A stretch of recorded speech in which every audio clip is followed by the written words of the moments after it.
번역 사도신경으로 신앙 고백하겠습니다. 저는 전능하신 아버지 하나님 천지의 창조주를 믿습니다. 저는 그분의 유일하신 아들 우리 주 예수 그리스도를 믿습니다. 그분은 성령으로 잉태되어 동정녀 마리아에게서 나시고 본디오 빌라도에게 고난을 받아 십자가에 못 박혀 죽으시고 장사된 지 사흘 만에 죽은 자 가운데서 다시 살아나셨으며 하늘에 오르시어 전능하신 아버지 하나님 우편에 앉아 계시다가 거기로부터 살아있는 자와 죽은 자를 심판하러 오십니다. 저는 성령을 믿으며 거룩한 공교회와 성도의 교제와 죄를 용서받는 것과 몸의 부활과 영생을 믿습니다. 아멘. 거룩하신 하나님 아버지 감사합니다. 간밤에도 편히 쉬게 해주시고 새벽에 기도하는 자리에 불러주시니 감사합니다. 이 시간 저희들 마음 중심으로 주님을 경외하게 하여 주시옵소서. 예수님 이름으로 기도드리옵나이다. 아멘.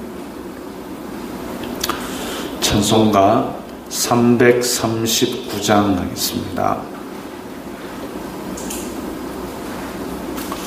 찬송가 339장입니다.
오늘 말씀은 사도행전 21장 27절부터 40절까지의 말씀입니다.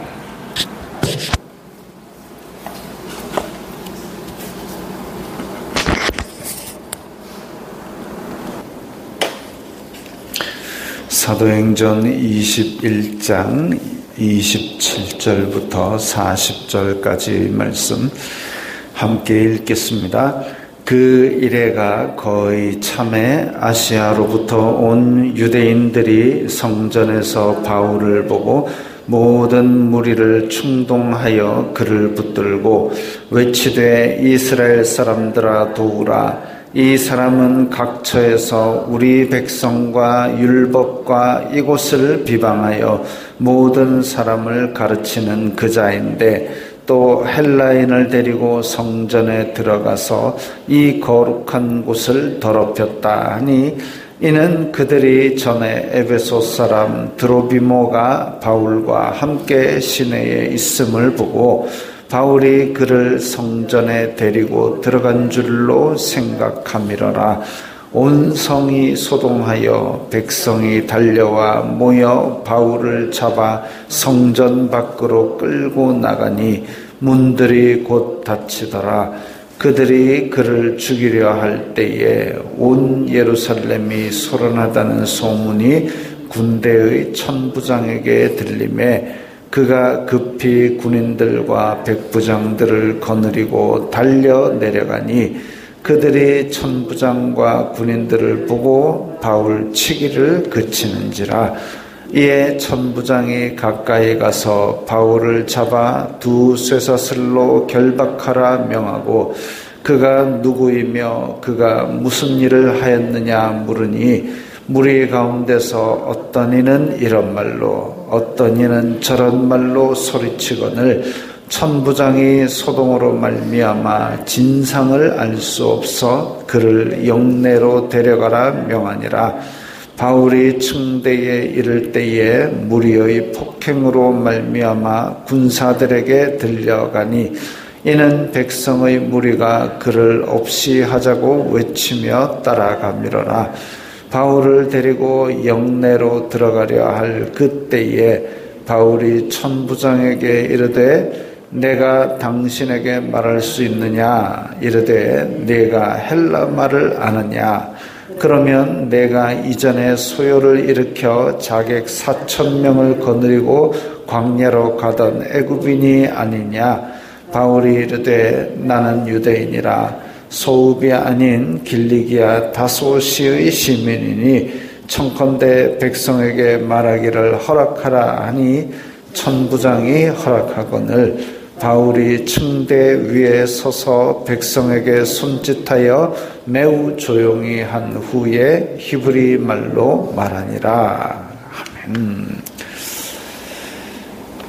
자, 사도 바울이 예루살렘 성전에서 유대인들에게 나는 율법을 배반하는 사람이 아니다라는 걸 보여주기 위해서 결례를 하는 사람의 비용을 대어서 머리를 깎게 하고 그렇게 율법을 지키는 모습을 보여주려는데 아시아로부터 온 유대인이라는 것은 이전에 1차, 2차, 3차 선교 여행 때 들렀던 지방의 유대인들입니다. 그들은 실제로 사도 바울이 회당에서 복음을 전할 때에 믿음으로 구원을 받을 수 있다라는 사실 때문에 이방인들을 시기하여 바울을 잡아 죽이려고 그렇게 했던 사람들이죠. 그들이 바울을 보고 나서 다른 무리를 충동하여 유대인들을 충동하고 선동해서 바울을 붙들고 이스라엘 사람들아 도우라. 율법과 이곳을 비방하여 성전입니다. 성전을 비방하여 가르치던 사람이다. 사도 바울이 이 유대인과 율법과 성전을 비방하여 가르쳤다라고 사람들을 선동하고 있습니다. 그리고 헬라인을 데리고 성전에 들어갔다. 성전에 보면 구별이 되어 있습니다. 이방인의 뜰이 있고 그 안에 여인의 뜰이 있고 그 안에 유대인의 뜰이 있고, 그래서 유대인의 뜰에는 여자는 들어가면 안 되고 여인의 뜰까지는 유대인들이 들어가는데 거기는 이방인은 들어가면 안 됩니다. 근데 그 안에 들어갔다 이거죠. 그래서 거룩한 곳을 더럽혔다. 그렇게 주장을 하면서 온 성이 소동하여 백성이 달려와 성전 밖으로 끌고 나가서 그 다음에 두들겨 패기 시작합니다. 한두 명이 아니고 수많은 사람들이 분노에 가득 차서 한 사람을 끌고 나가서 두들겨 패기 시작합니다. 이거 죽는 건 시간 문제지요. 그때에 이게 지금 명절 때에 유대인들이 예루살렘 성전에 많이 모이기 때문에 로마 군대는 가이사랴에 주둔하다가 성전 바로 북쪽에 있는 안토니오 성체의 그 망대 위에서 감시하고 있다가 소동이 일어났다 이러면 바로 쫓아내려와서 진압을 합니다. 그런 상황이 되어서 로마 군인들이 쫓아내려와 가지고 바울을 잡아 놓으니까 바울 치기를 그쳤다 그랬습니다. 그 수많은 사람들이 바울을 끌어내어 두들겨 패고 있다가 로마 군인들이 내려오니까 드디어 멈췄습니다. 그래가 천부장이 가까이 가서 쇠사슬로 묶어라. 그리고 너희들 무슨 일로 이렇게 시끄럽게 구느냐. 자, 여기서 우리는 크게 세 종류의 사람을 볼 수 있습니다. 첫 번째, 천부장과 로마 군인들. 이 사람들이 원하는 건 뭘까요? 천부장과 로마 군인들이 원하는 것은 이번 명절에 조용히 지나가는 겁니다. 안정을 원하고 질서를 원하고 조용히 지나가는 걸 원합니다. 그 다음에 바울은 유대인들의 결례를 행하려고 율법을 지키려고 지금 여기에 와서 어쩌든지 복음을 전하는 걸 원합니다. 바울이 원하는 건 복음을 전하는 것. 그리고 유대인들은 뭘 원합니까? 바울 죽이는 걸 원합니다. 자, 여기서 우리는 그들이 원하는 것들의 궁극적으로 원하는 게 뭐냐를 보면서 이 상황을 전체를 이해할 수가 있습니다. 천부장은 로마 군인이니까 이 지금 예루살렘에서 시끄러운 게 일어나지 않았으면 좋겠고 조용히 질서 있게 끝나는 걸 원합니다. 그야말로 아무 일도 일어나지 않는 명절, 이걸 원하는 거죠.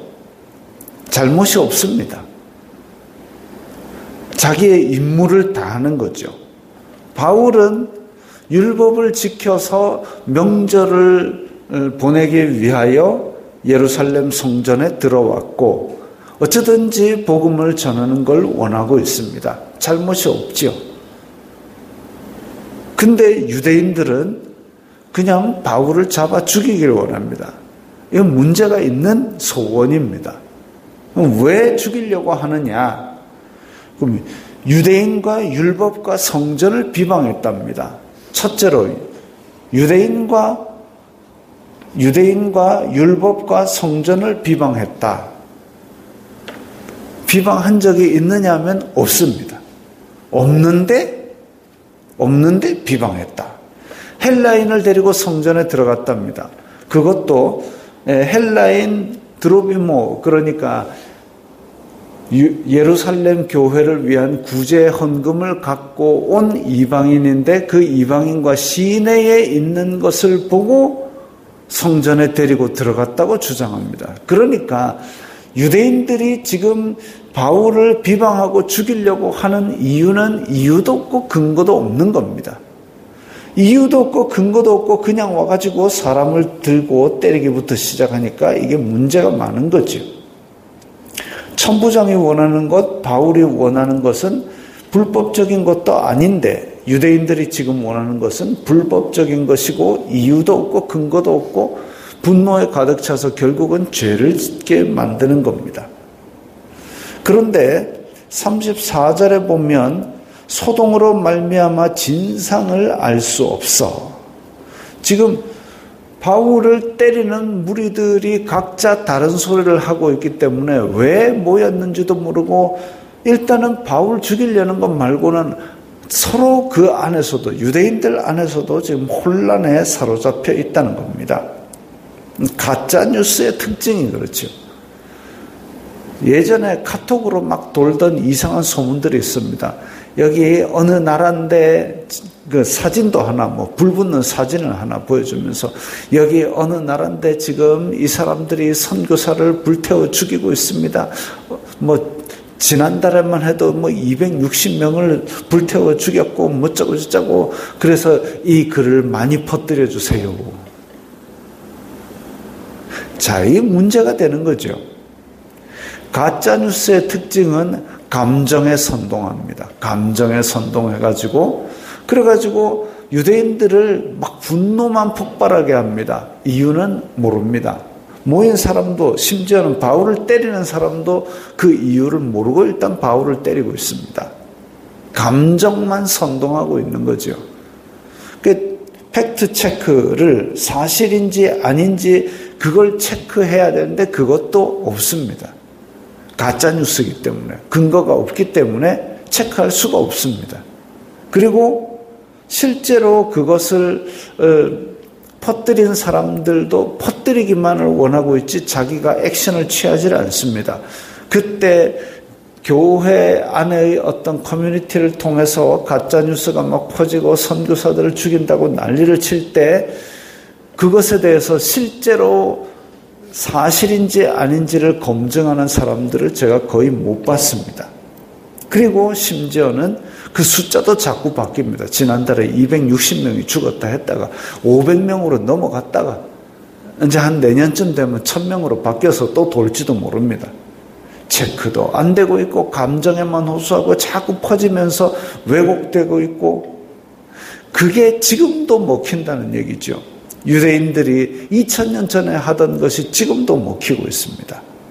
가짜뉴스 진상도 알 수 없고 사람들의 감정만 자꾸 분노가 일어나고 그러면 실제로 그 일이 일어났다는 걸 퍼뜨린 사람은 그걸 퍼뜨릴 때에 뭘 했어야 되느냐면 한국 대사관이나 외교부에 연락해가지고 캄보디아 대사관 쪽에 연락을 해가지고 실제로 우리 한국에 있는 사람들이 이렇게 죽어갔느냐 그거 체크해야죠. 그래가지고 그렇게 죽였다면 그 외교 라인을 통해서 조치를 취하도록 했어야죠. 그거 아니고 그냥 퍼뜨리만 달래요. 말도 아닌 짓입니다. 바꿀 수 있는 그런 방법들이 합법적인 방법이 있는데도 분노만 올라와가지고 바울을 때려잡고 있습니다. 2000년 전이나 지금이나 교회를 혼란케 만드는 성도들을 혼란케 만드는 사실들이 막 돌아다니고 있습니다. 우리를 미혹해 하는 일이죠. 그렇게 폭행을 하고 있는데 그래가지고 로마 군인들이 머리 위로 들고 바울을 보호하면서 영내로 올라가려고 합니다. 그런데 37절에 보니까 바울이 천부장에게 내가 이야기 좀 합시다. 그러니까 천부장이 놀랍니다. 너 헬라 말은 어떻게 알고 있니? 자, 유대인들이 일반적으로 쓰는 말은 그때 당시에는 아람어, 히브리어였습니다. 히브리어였는데 그런데 이 그리스 지배하에서 헬라 말이 공식어로 퍼져 있었고 그래서 로마 군인에게 바울이 헬라 말로 이것 좀 얘기 좀 합시다 하고 잠깐 내려달라고 얘기하니까 이 사람은 공부한 사람이네 라고 로마 군인이 놀라게 된 거죠. 이 사람은 교육받은 사람이구나. 그렇게 됐을 때 로마 군인의 입장에서는 말이 통하는 바울 쪽의 입장을 더 선호하게 됩니다. 바울이 잘못도 없는데 저 사람들이 왜 폭행하지? 왜냐하면 일단은 이유도 없이 사람을 때리는 것에 대해서 로마 군인들은 질서를 원하기 때문에 이것들이 또 문제를 일으키네라고 이야기를 했는데 그래서 유대인들에 대한 반감이 생겨 있는데 바울은 헬라 말로 말이 통하니까 이 사람은 잘못이 없는데 유대인들이 때리는 잘못을 저지르고 있구나 이렇게 생각할 수 있는 거죠. 그래서 확인을 합니다. 너 옛날에 이집트 사람으로 소요를 일으키던 그 사람이냐라고 물어봅니다. 예전에 4, 5년 전에 천부장이 제압한 그 무장 소요가 있었습니다. 그 이집트인이냐 하니까 바울이 아니다. 나는 길리기아 다소시의 시민이다. 길리기아 다소가 바울의 고향인데 그 다소는 학문이 발달했던 도시로서 그야말로 이제 로마에서도 특별한 대우를 해줬던 곳입니다. 특별한 대우를 해줬던 도시의 주민이자 헬라어가 통하는 주민이다. 그러면 천부장 입장에서는 당연히 바울이 더 옳은 일을 행했다라고 볼 수밖에 없는 것이죠. 그래서 천부장이 유대인들을 조용히 하게 하고 유대인들에게 말할 수 있는 기회를 허락합니다. 우리는 이렇게 천부장과 로마 군인들 그리고 폭행하는 유대인들 그리고 바울 이렇게 세 대립된 사람들의 군상을 보면서 이 아시아로부터 온 유대인들 우리는 앞에서도 읽었듯이 아시아로부터 온 유대인들 그 유대인들이 얼마나 비열하게 행했는지를 압니다. 자기네들이 회당에서 도저히 바울하고 논쟁하고 이길 수 없으니까 헬라 귀부인과 헬라인들을 선동을 해가지고 저작거리에 있는 그 마을 시장통에 있는 건달들을 사가지고 바울을 죽이려고 했던 그 사실도 우리는 기억하고 있습니다. 그런 비열한 사람들이 지금 성전에서 다른 유대인들을 또 선동해가지고 그래서 자기의 주장을, 자기의 소원을 이렇게 비겁한 방법으로 이루려고 합니다. 자기 손이 아니라 다른 유대인들을 선동해서 바울을 죽이려고 그렇게 애를 쓰는 걸 봅니다.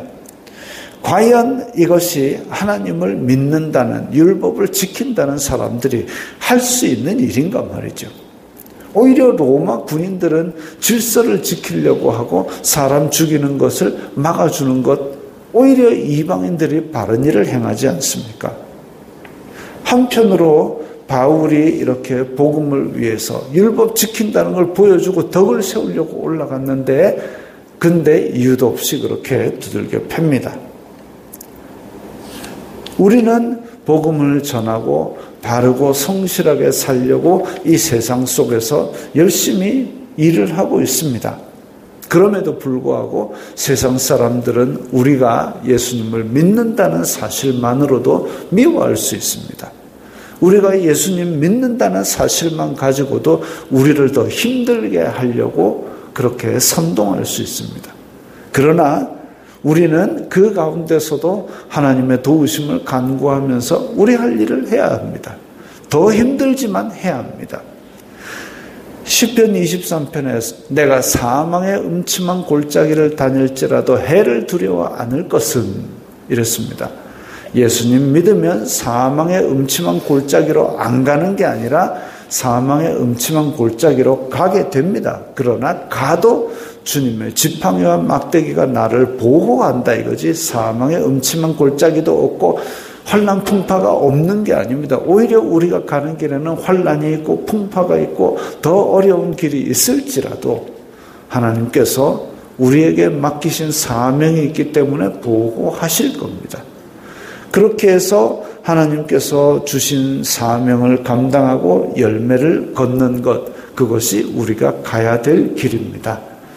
오늘도 그렇게 믿음 안에서 사망의 음침한 골짜기를 간다 할지라도 우리는 주님의 사명만을 바라보면서 성실하게 주님의 열매를 위해서 애를 써야 할 것입니다.